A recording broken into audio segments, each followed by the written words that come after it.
Hi, I'm Chu, founder and CEO of KPOP United, the leader of Krowdpop. KPOP. There we go. KPOP is a $3.4 billion international industry, and it's moving westward. We have cases like will.i.am in 21. We also have Psy and Snoop Dogg. But more notably, in 2013, Girls' Generation, a K-pop group from South Korea, took top honors at the YouTube Music Awards. Now, what was really interesting about this award was that the winners were not chosen by a set panel of judges, but what was happening is that they opened up for voting directly to the fan community. And what was really exciting about this is that they're saying a couple things. One is that there's millions of K-pop fans all around the world, and two, they vote for exactly what they want. So the Wall Street Journal put it in this poignantly, and they said really that it was coming down to fan interaction that drove in the fact that they won, beating out Miley Cyrus, Justin Bieber, Lady Gaga, One Direction, huge pop groups all around the world. Now, so if you look now, on the average group, 55% of their revenues are actually derived from live concert events. And if you think about it, nobody buys music anymore today. So this is already a big, big problem. So the story boils down to three main groups: fans, promoters, and the artists. Now, if you look at it this way, the promoters are the ones that are holding the key to the whole problem. One, they don't know which act to cast for their city, because there's always none of these quantified portals that actually help you to decide which act to bring. Second to that is there's actually no risk mitigation tool in the market today because promoters are just guessing. I think that this group will do well in the city. The fan problem is that you're always waiting for the promoter to tell you, I'm going to bring this act to the city because I think it will do well. On top of that, kids don't have any money these days.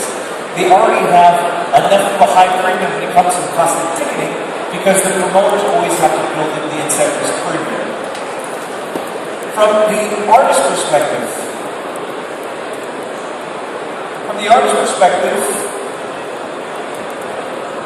can I get the clicker to work?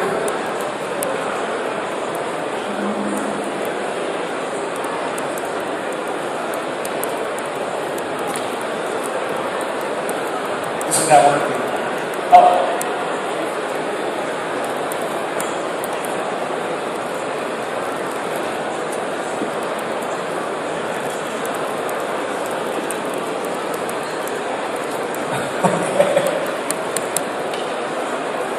Can we go back? It doesn't work.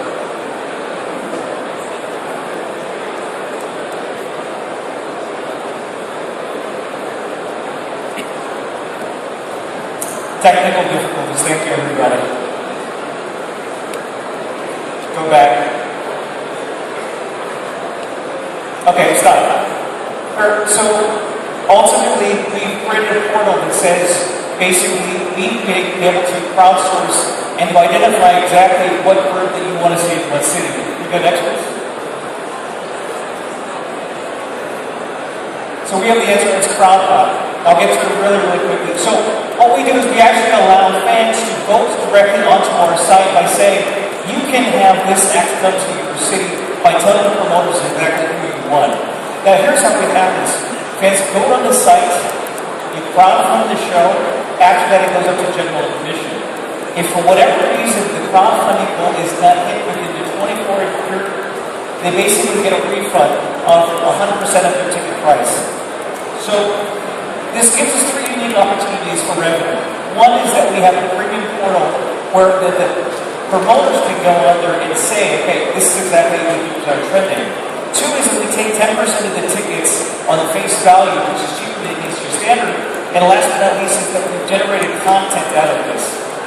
So some of the content pieces that we've had out of the crowdfunding shows, we've done an agreement with Mnet, so we can have the first Teen Top crowdfunding show in Los Angeles, New York, San Jose, and also in Toronto. So let's take a look at the content.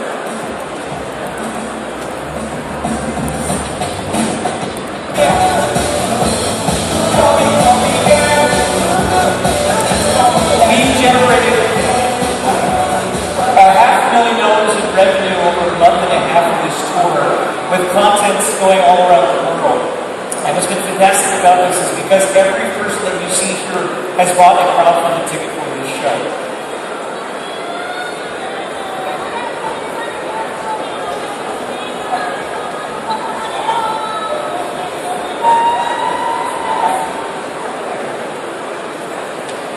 Also on top of this right now, we're working on a content deal with all PNC that brings our content to partnership with Xiaomi, Baidu, NetTV, and iQIYI, which represents 200 million people within the next year. We are already global. We have partnership relationships in Indonesia, China, Hong Kong, Brazil, and the United States. Our team. So I was the first person to bring K-pop to the MGM in Las Vegas. I signed deals with NBC Universal for content, also bought Billboard magazine. On top of that, Dr. Michael Sung, who is running our big data algorithm, is a PhD from MIT. He's running the algorithm that is predictive behavior science. On top of that, our product manager from Carnegie Mellon is running that right. We are Inc. Magazine's top 22 startups in Korea. We've also been listed as a genius idea for Billboard magazine, and Forbes magazine has listed us as having an unfair advantage in the market today. On top of that, we've won first place out of 270 companies here in Korea to represent SEOUL's world, and we've also won fourth place in the world out of 3,500 companies. We were projecting at $500 million by 2017. And the final point is this, is that Colleen has very, very impressive exits. Vicky for $200 million to Rakuten, Drama Fever with an estimated $200 million that supports the fact that K-pop still today is the hottest export out of South Korea. My name is Richard Chu, this is the KPOP United Krowdpop Banquet.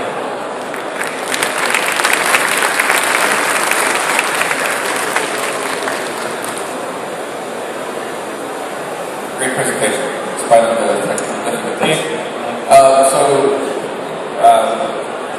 Are you going to start with K-pop as sort of the gate opener, and then use this platform for a lot of long tail type, tier 2, tier 3 type artists out there? Absolutely. So one of the primary reasons why we're starting with K-pop is because Korea has a major problem hitting out the foreign markets because they like to hit up with other Korean people to produce the shows. Going out to foreign markets, you've actually got an increase in social media reach and exposure for your work, which requires to money at the end of the day.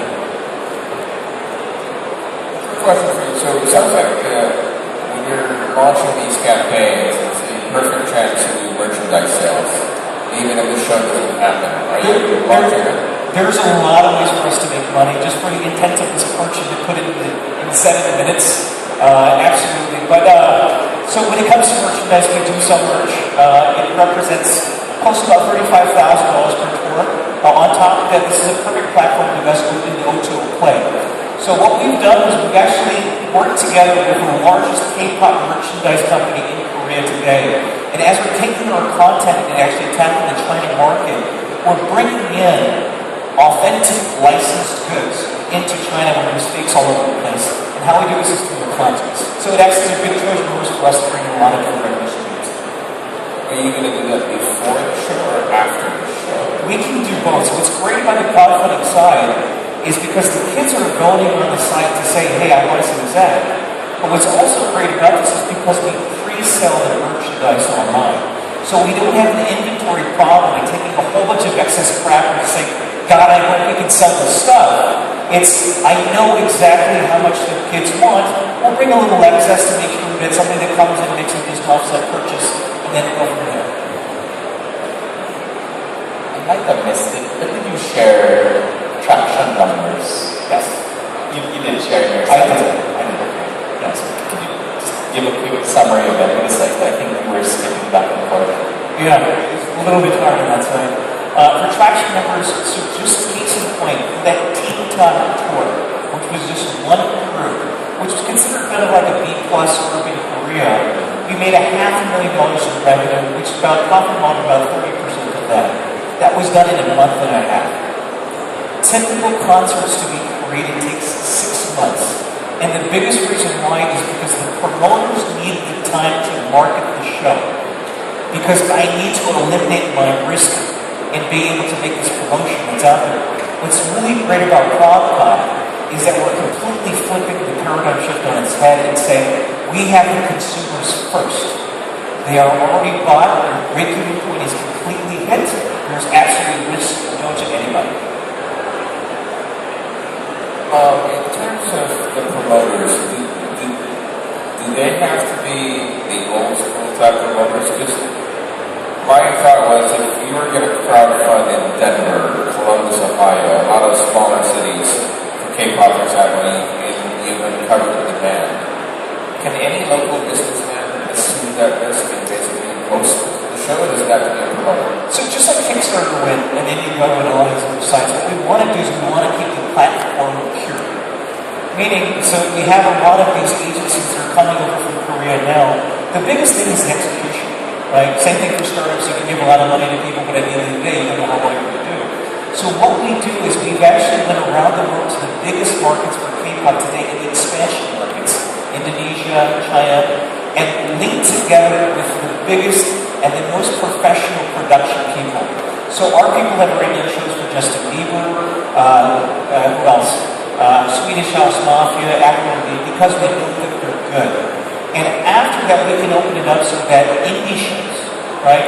I'm a brand new artist. I came out on YouTube. I had a couple million views. But on top of that, I want to start doing shows because that's the only way to make money. Artists these days have a really hard time making money. That's the beauty of Krowdpop is going to democratize the whole process. This is going to be a multi-billion-dollar market. Thank you very much.